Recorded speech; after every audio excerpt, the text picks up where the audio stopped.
Bonjour tout le monde, je vous fais un petit retour d'expérience à propos de fils fourrés. Donc j'avais vu la vidéo sur soudure et métallerie à propos de la qualité des différents fils. Il se trouve que j'ai eu besoin de me dépanner de fils fourrés et j'étais dans un magasin, une grande enseigne de bricolage, il n'y avait qu'un seul modèle possible, donc je l'ai pris. J'ai été étonné du prix, 18 €, alors que celui que je prends d'habitude, il est plutôt à 35. Pas dans le même magasin. J'ai vite remarqué que celui-là faisait 900 grammes alors que celui-là fait 1 kilo. Je me suis dit, bah, prix au kilo, voilà, ça reste un peu moins cher, mais j'avais pas objectif du prix. C'est j'étais dans ce magasin-là, j'avais besoin de me dépanner. Et là, je vous fais une vidéo parce que je regrette. J'ai réemballé ce produit, hein, je l'ai pas utilisé assez parce que je vais le ramener et je vais dire au magasin de le mettre à la poubelle et si possible de me rembourser, hein. C'est que 18 €. Mais franchement, je suis très étonné. Je m'attendais pas à avoir une telle différence de qualité sur les fils. Je vais vous montrer une photo des soudures que je fais. Donc avec, là, c'est la marque Stanley, mais vous avez d'autres marques de très bonne qualité qui doivent être dans les mêmes tarifs où il y a très peu de projections et la soudure se font très bien.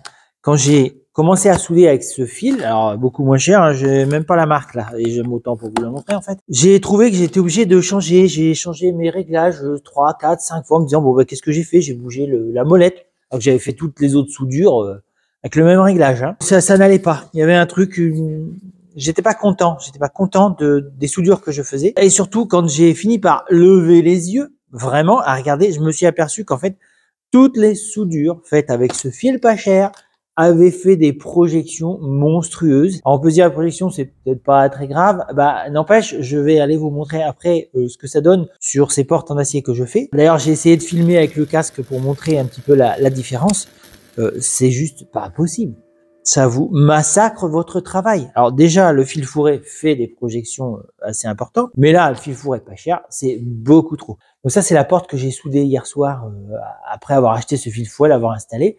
Et une fois que j'ai vraiment levé les yeux, je me suis rendu compte des quantités de projections qui étaient vraiment très très importantes. Et surtout, bah, de toute façon, la qualité de soudure. Alors je dirais, ouais, la soudure au final, elle doit avoir la même tenue. Mais par contre, bah, je vais avoir beaucoup de travail de meulage pour enlever toutes ces projections. Parce que ces tôles-là, après, elles vont être peintes. J'ai pas envie de laisser ce massacre sur mon travail. Enfin voilà, c'était juste un petit retour d'expérience un petit peu agacé de m'être fait avoir par un produit qui est vendu dans une grande enseigne qui me semble devrait avoir au moins des critères de qualité, vérifier ce qu'ils vendent et pas nous vendre des choses qui sont franchement, ça c'est du déchet quoi. Je sais que j'ai déjà fait des vidéos où je me fâche après ce genre de création, mais arrêtez de nous vendre des déchets. Vendez-nous des outils, vendez-nous des consommables sérieux, mais pas des déchets. Le pire, c'est que j'en ai acheté 2 des bobines comme ça, donc l'autre elle est pas ouverte. J'en aurai au moins une de remboursée, puis j'espère qu'ils me rembourseront l'autre. Hein. Je l'ai pas beaucoup usé. Hein. Une fois que j'ai fait une porte, j'ai compris ma douleur, quoi. Voilà. Donc c'était pour vous dire, ceux qui utilisent du fil fourré, ça marche très bien, c'est très pratique. Avec le petit poste Lidl que j'avais acheté, je sais plus, 100 €. Il n'est pas parfait, mais franchement, pour du bricolage ou des toutes petites séries que vous pouvez faire à la maison pour des trucs perso, ça va très bien. Mais par contre, là, le fil fourré, achetez du fil fourré de qualité avec des bonnes notes sur Internet pour avoir au moins un bon résultat et puis surtout bah, des soudures qui seront de bonne qualité. C'était mon petit retour d'expérience sur ces fils fourrés de diverses qualités. Pour ce qui concerne la création de ces portes que je suis en train de faire en acier depuis déjà quelques mois, j'en fais régulièrement. Il y a Instagram ou l'onglet communauté de la chaîne YouTube. À bientôt.